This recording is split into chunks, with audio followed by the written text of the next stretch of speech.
मंडळी, जैन मुनी आचार्य नयन पद्मसागर यांनी केलेल्या वक्तव्यांनी महाराष्ट्रात नवा वाद पेटला. ते म्हणाले की ते छत्रपती शिवाजी महाराज होते. त्यांची भारतावर प्रचंड निष्ठा होती आणि त्यांचे पुत्र होते संभाजी. जे औरंगाबाद या जिल्ह्याचं नाव औरंगजेबाच्या नावावरून पडलं, त्याच औरंगजेबानं शिवाजींच्या मुलाला पकडलं, त्यांचे दोन्ही डोळे काढले, त्यांच्या शरीराचे तुकडे केले आणि ते कुत्र्यांना खाऊ घातले. आपल्या काही लोकांना पकडून पकडून उकळत्या तेलात टाकण्यात आलं आणि अशा वेळेला पुन्हा एका जैन राणीचा उदय झाला. नाव होतं ताराराणी देवी. त्यांनी औरंगजेबाविरुद्ध युद्ध पुकारलं आणि त्याला पराभूत केलं. एका जैन राणीनं औरंगजेबाला धूळ चारली.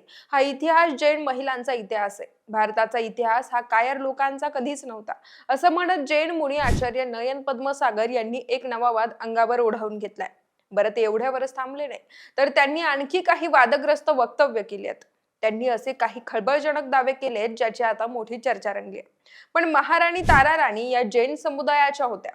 या त्यांच्या वक्तव्यावरून आता सामाजिक संघर्ष निर्माण होण्याची शक्यता आहे. समाज माध्यमांवर या वक्तव्याचे तीव्र पडसाद उमटताना दिसत आहेत. इतिहास तज्ञ इंद्रजित सावंत यांनी जैन मुनींच्या या वक्तव्याचा चांगला समाचार घेतलाय. तर संभाजीराजे छत्रपती देखील जैन मुनींच्या विरोधात आक्रमक झाले. त्यांनी दिलेल्या प्रतिक्रिया काय आहेत, जैन मुनींनी केलेले सगळे दावे काय आहेत आणि त्यावरून एक नवा वाद कसा पेटलाय, ते जाणून घेऊयात या व्हिडिओच्या माध्यमातून.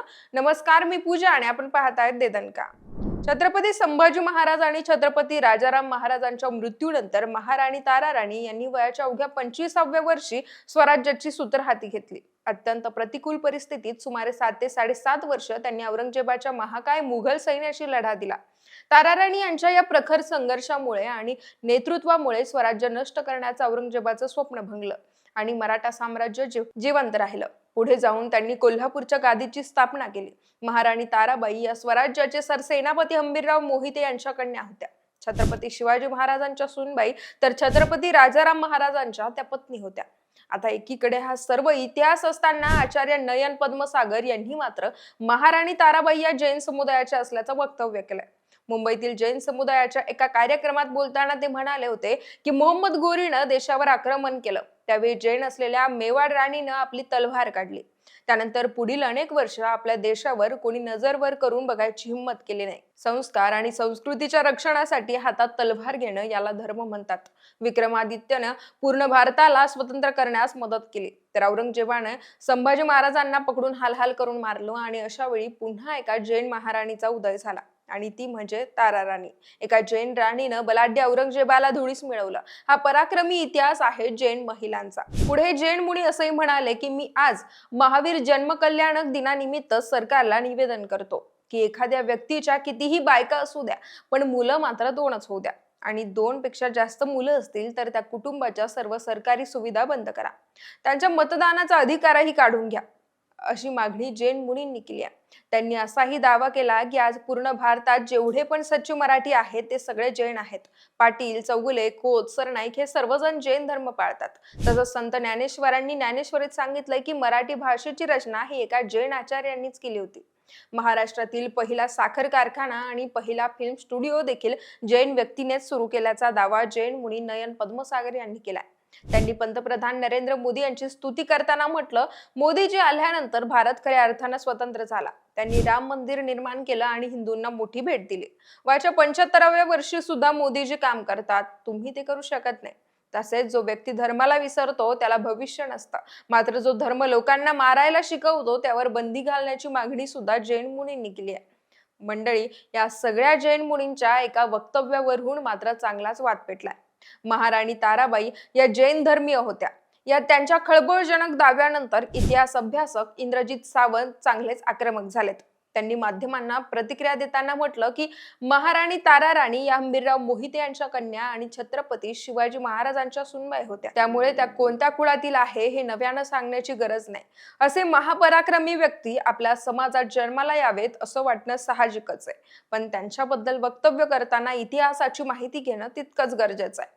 जो जैन समाज शांततेसाठी आणि अहिंसेसाठी ओळखला जातो, त्या समाजातील आचार्यांनी असं वक्तव्य करून समाजामध्ये तेढ निर्माण करू नये. मराठा इतिहासाची मोडतोड करण्याचं एक षडयंत्र सुरू आहे आणि या षडयंत्राचाच एक भाग या जैन मुनींनी होऊ नये. महाराष्ट्र अशी खोट्या पद्धतीची वक्तव्य कधीच सहन करणार नाहीत.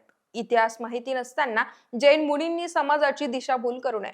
तसंच महाराष्ट्रातील पहिला सहकारी साखर कारखाना पद्मश्री विठ्ठलराव विखे पाटील यांनी प्रवरानगरमध्ये सुरू केला होता आणि ते जैन नव्हते. बाकी कोल्हापूर किंवा प्रभात फिल्म कंपनीशी जैन व्यक्तींचा काहीही संबंध असला तरी पहिला फिल्म स्टुडिओ किंवा सिनेसृष्टीचा पाया रचण्याचं श्रेय दादासाहेब फाळकेंना जातं. त्यामुळे आचार्य मुनींनी वादग्रस्त वक्तव्य करण्याआधी हे समजून घेतलं पाहिजे. मंडळी, अशा तीव्र शब्दात इतिहास अभ्यासक इंद्रजित सावंत यांनी नयन पद्मसागर यांचा समाचार घेतलाय. तर संभाजीराजे छत्रपती यांनी देखील या प्रकरणी एक्सवर ट्विट करत जैन मुनींना धारेवर धरलंय. त्यांनी आपल्या ट्विटमध्ये म्हटलंय की छत्रपती शिवाजी महाराजांच्या सूनबाई, छत्रपती राजाराम महाराजांच्या पत्नी व सरसेनापती हंबीरराव मोहिते यांच्या कन्या असलेल्या स्वराज्य रक्षिका करवीर संस्थापिका छत्रपती ताराबाई महाराणी साहेब यांच्याबाबत जैन मुनींनी केलेलं वक्तव्य दादांत तथ्यहीन व अतिशय बेजबाबदारपणा आहे. धार्मिक गुरुपदावर असणाऱ्या व्यक्तींनी महान व्यक्तिमत्वाबाबत खोटे दावे करणं हे अत्यंत अशोभनीय आहे. शांतताप्रिय असणाऱ्या समाजाच्या या मुनींनी विनाकारण वाद निर्माण करू नये, असं संभाजीराजे छत्रपतींनी म्हटलंय. तर दुसरीकडे समाज माध्यमांवर देखील जैन मुनींच्या विरोधात संतापाची लाट उसळली आहे.